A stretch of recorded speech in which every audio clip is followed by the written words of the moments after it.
Ahojte, vitajte pri prvej časti nášho ekologického podcastu, kde sa budeme baviť o slávne neslavnej v rakúskej skládke. Ja som Palec. Čaute, ja som Eňa.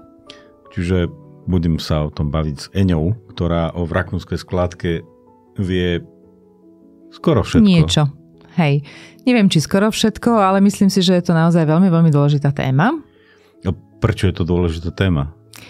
Tak v rakúska skládka... Prepáč, že te preruším, ale skládky máme kdekade a nikomu nevadia. No vadia, mali by vadiť, ale táto jedna by naozaj mala vadiť celému Slovensku. A je to preto, že rakúska skládka je taká časovaná bomba. Ona nám ohrozuje zásoby našej pitnej vody na Žitnom ostrove.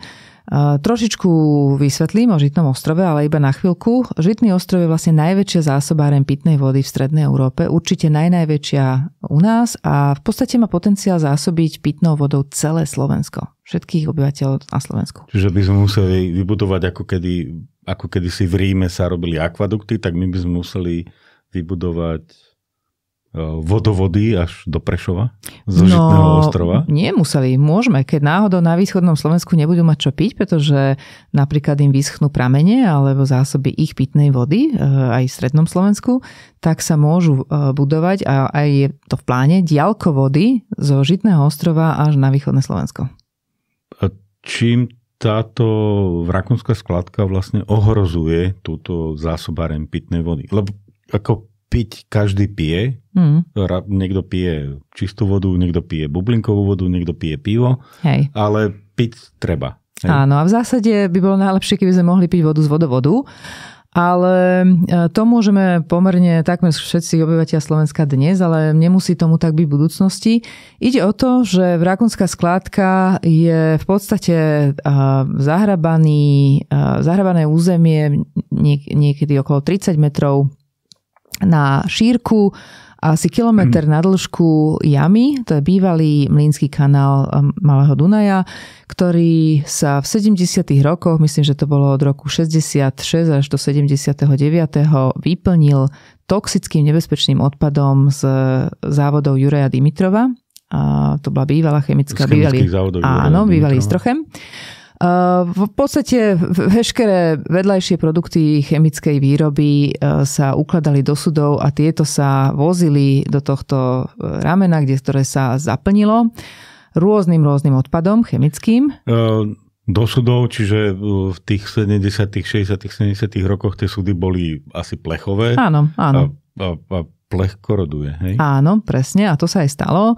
Takže tieto sudy sa nahádzali do tohto suchého ramena, aby to ľudia nevideli, tak sa zaviezli asi 2 metrami zeminy, zatrávnili a nikto nič nevidel. Ale čo sa stalo je, že keď sa postavilo Gabčíkovo, tak vlastne hladina podzemnej vody sa dvihla až do tej miery, že zasahovala k týmto sudom. Tie sudy začali korodovať a ten toxický odpad začal vytekať.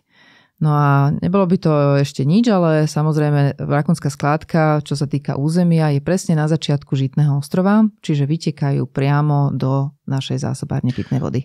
Ale je to rakúska skladka, názov je rakúska skladka, to znamená, že je na území v Rakúne a vo Rakúni bývajú desiatky tisíc ľudí alebo tisícky ľudí. Presne tak.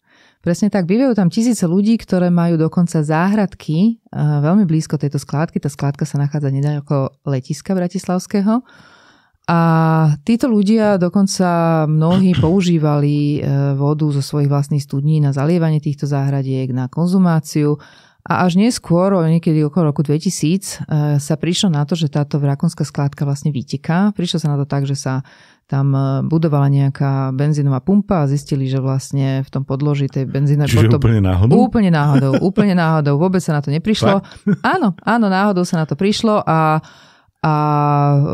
aj vďaka jednému pánovi, ktorý sa volá Milan Schindler, sa táto téma vytiahla na svetlo a vtedajší starosta v Rakúne dal taký prípis na nástenku: nepite vodu zo svojich studní, môže byť kontaminovaná.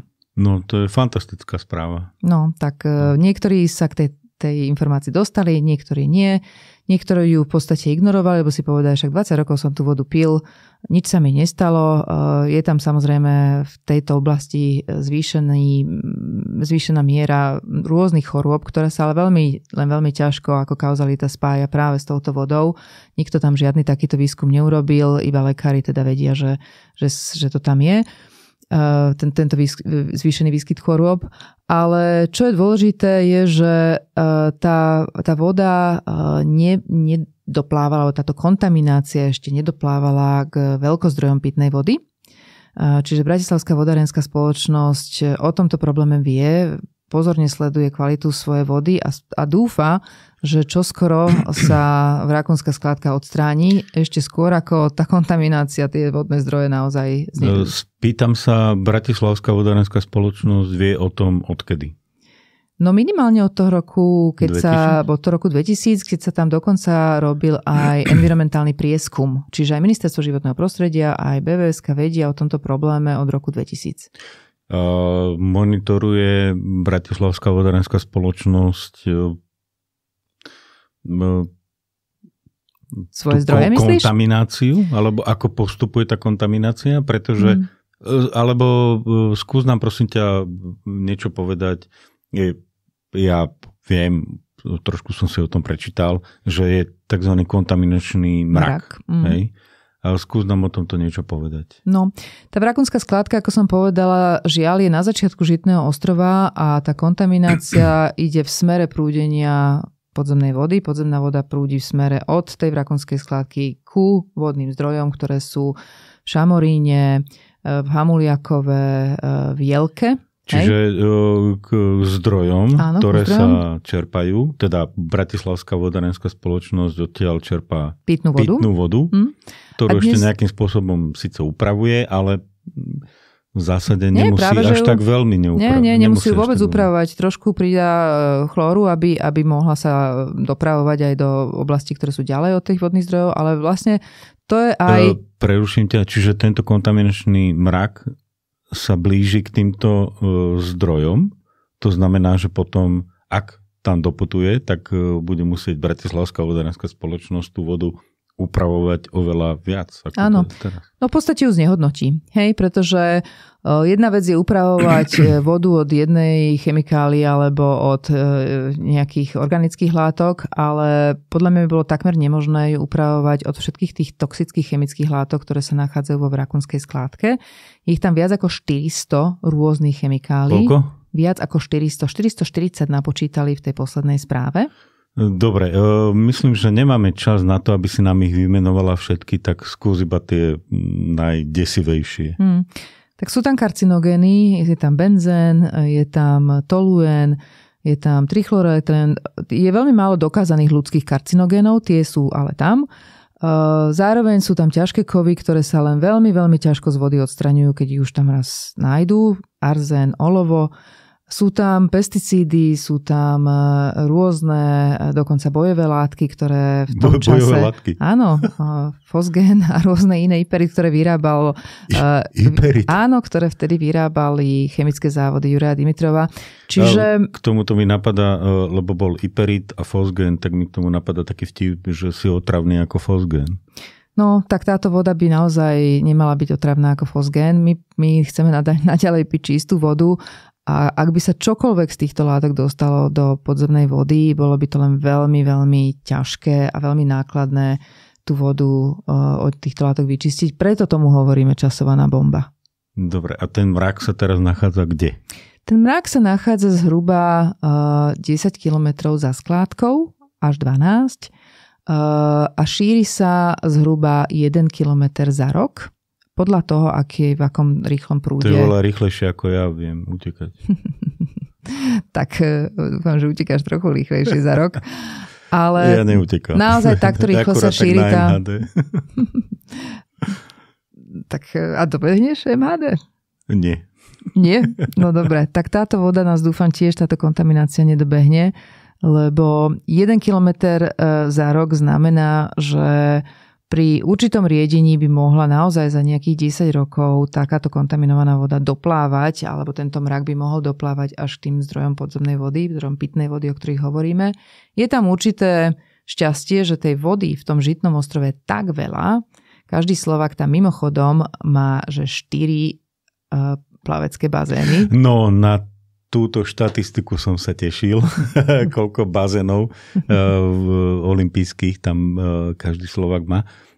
Chcem sa ale spýtať na to riedenie, lebo vravela si, že ten kontaminačný mrak tam teda prichádza, ale je tam tej vody toľko, že sa ona riedi, čiže môže sa stať, že príde tam v nejakej koncentrácii nejaká nebezpečná látka, alebo mix tých látok a ona sa tak rozriedi, lebo pamätám si, že keď sa niečo rozriedí, tak tá koncentrácia významne klesá. To znamená, že môže tá koncentrácia nebezpečných látok klesnúť až tak, že nebude nebezpečná?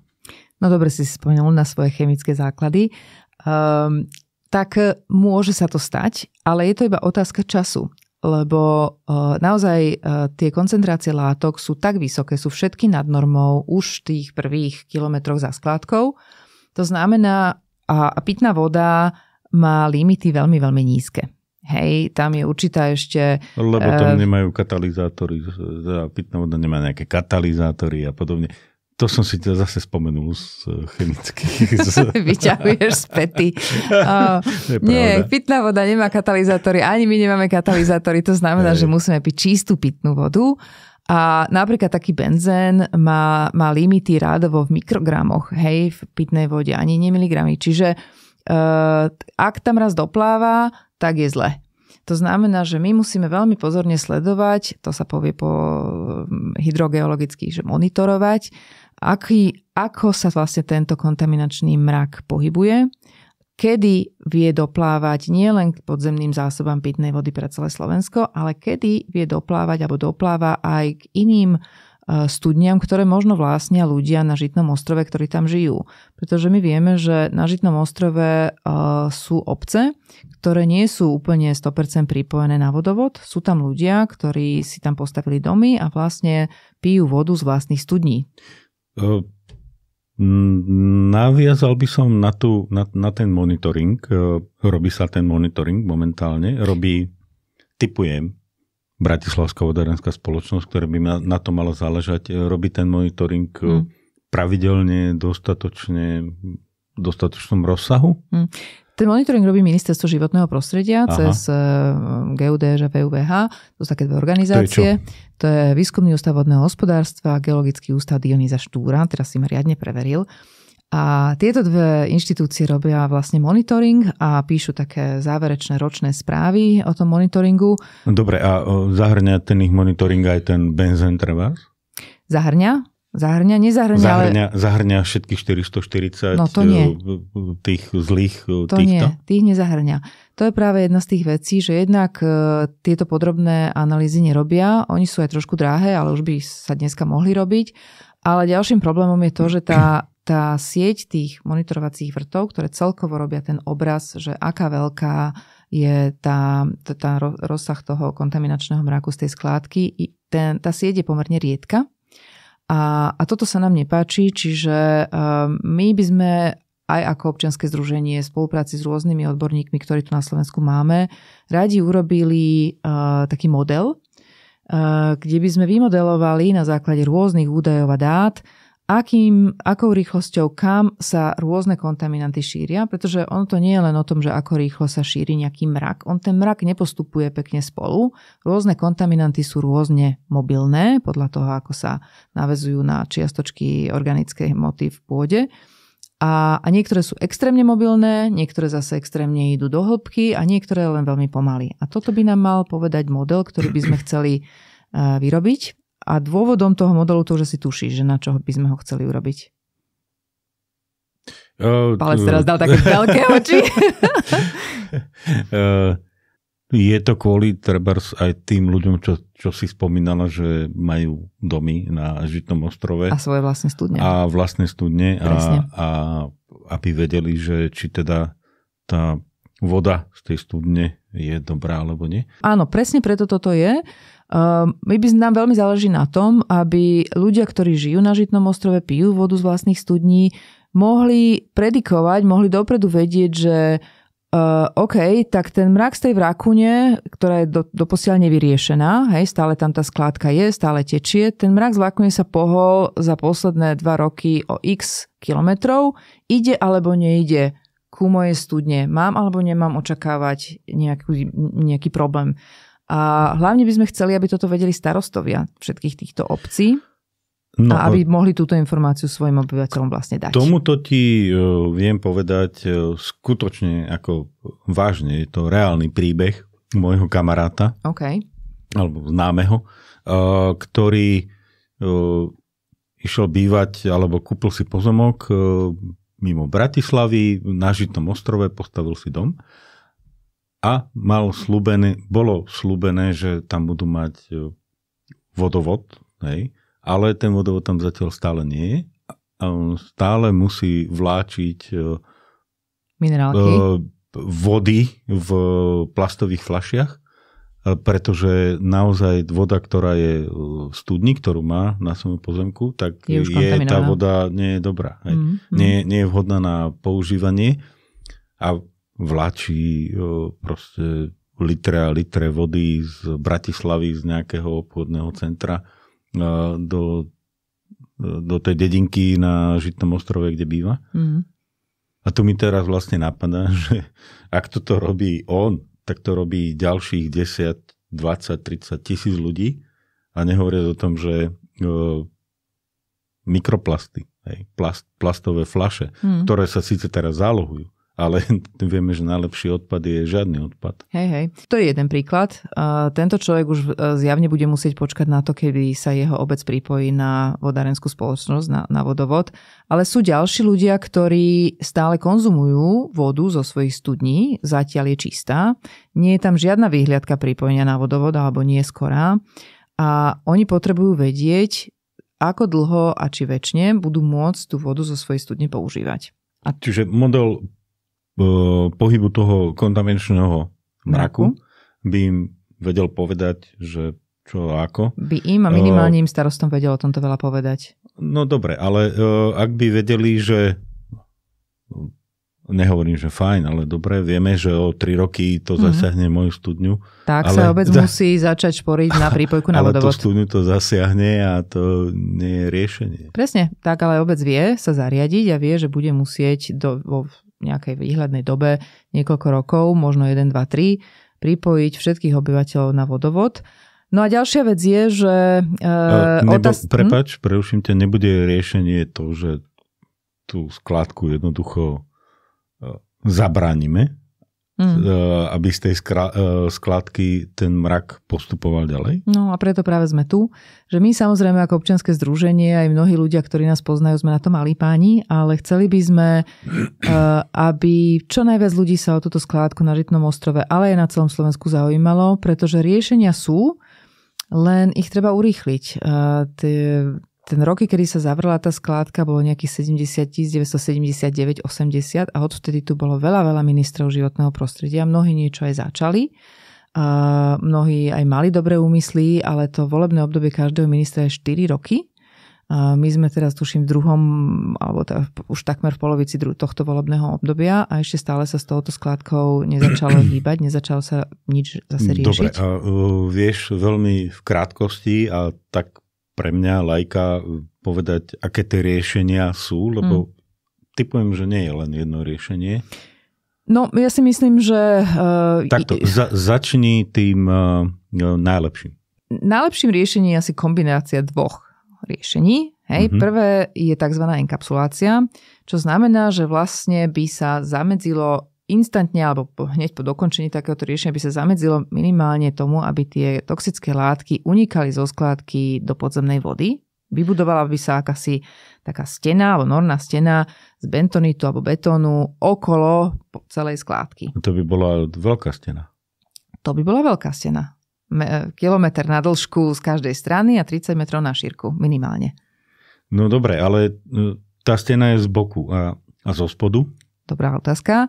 Zo spodu sa nachádza zhruba niekde 22 metrov pod povrchom sa nachádza nepriepustná vrstva ílov, takže tá stena by musela byť zapustená ako keby do tých ílov, hej, do tej nepriepustnej vrstvy ílu, ktorá je, máme také trošku šťastie v tomto na spodu pod tou skládkou. To znamená, že zo spodu by tie toxické látky zadržal íl a z bokov by to zadržala ten bentonit alebo betón. Presne tak. Ale to je vlastne riešenie, ktoré je iba na tento čas. Hej? Ako keby sme urobili len toto riešenie, tak tú skládku tam necháme pre ďalšie budúce generácie.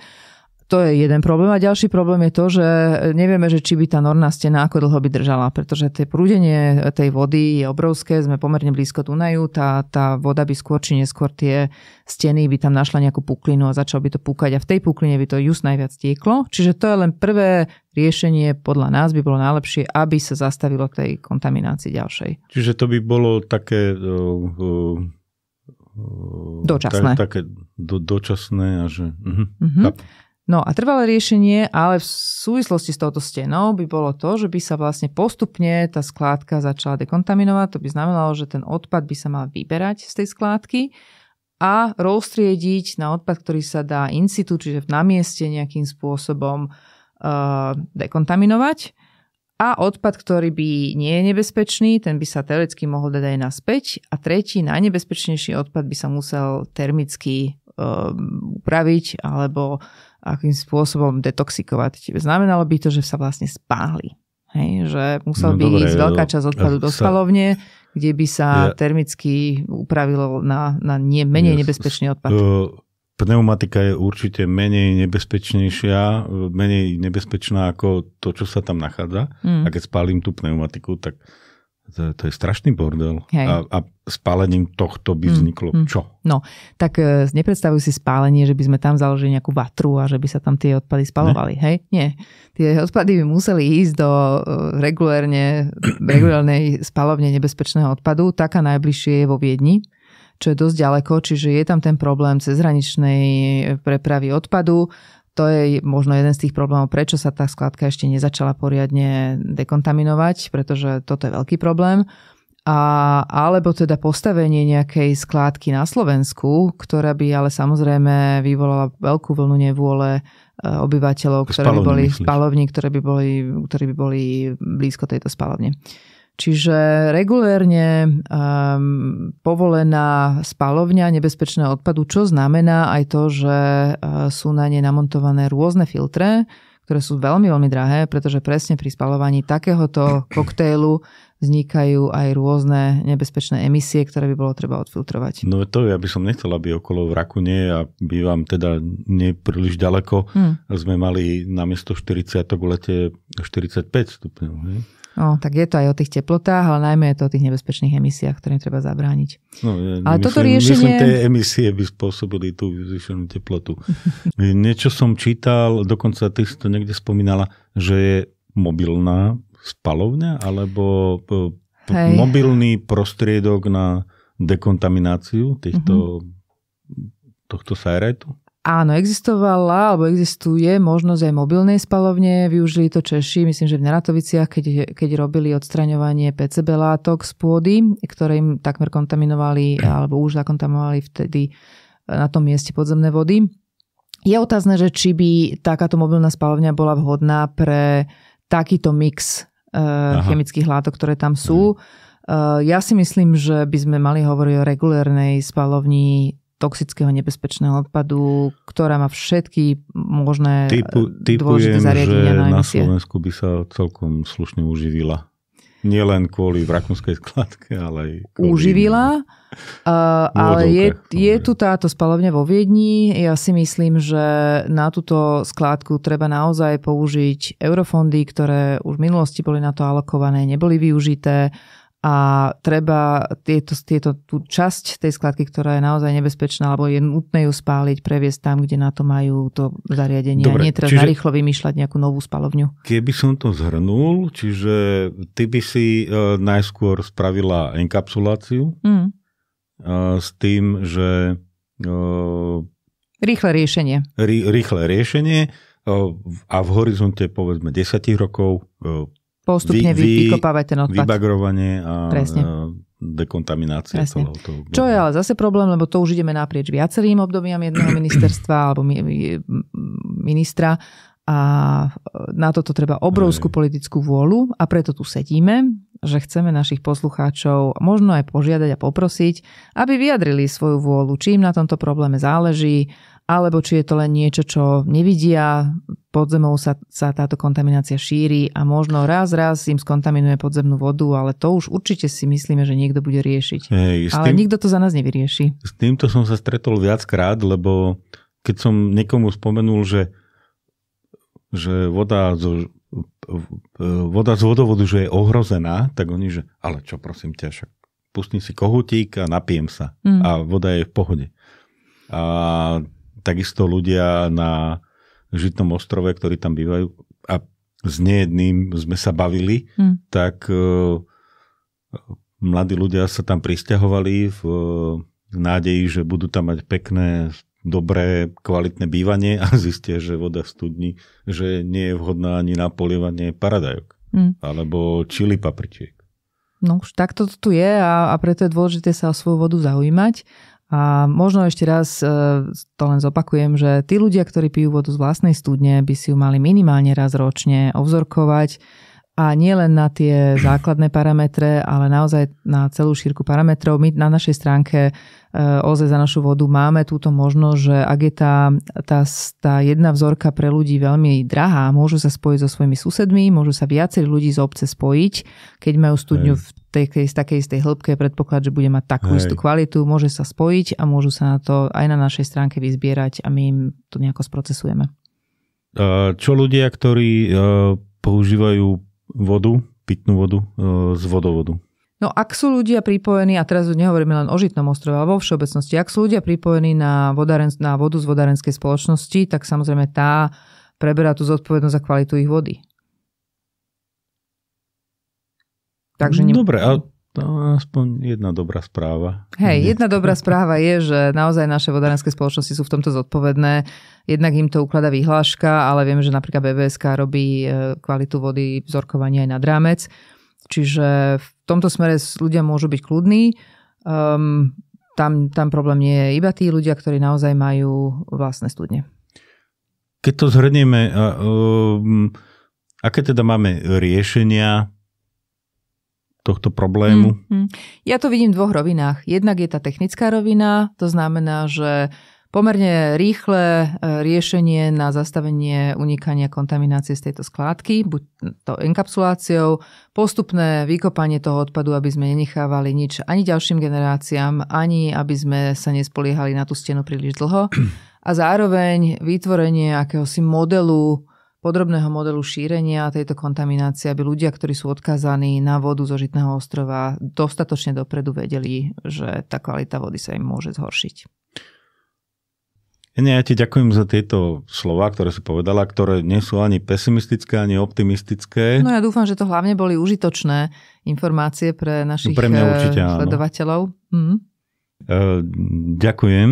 A ja ďakujem. A ďakujem aj vám všetkým, ktorí ste dopočúvali a dopozerali až doteraz. Ja vás chcem týmto pozvať k druhému dielu nášho ekologického podcastu, pri ktorom sa geograficky presunieme zo západného Slovenska na východné Slovensko do tzv. Trojuholníka smrti. Ak neviete, čo to je, tak si nás vypočujte, respektíve pozrite. Čaute. Ahoj.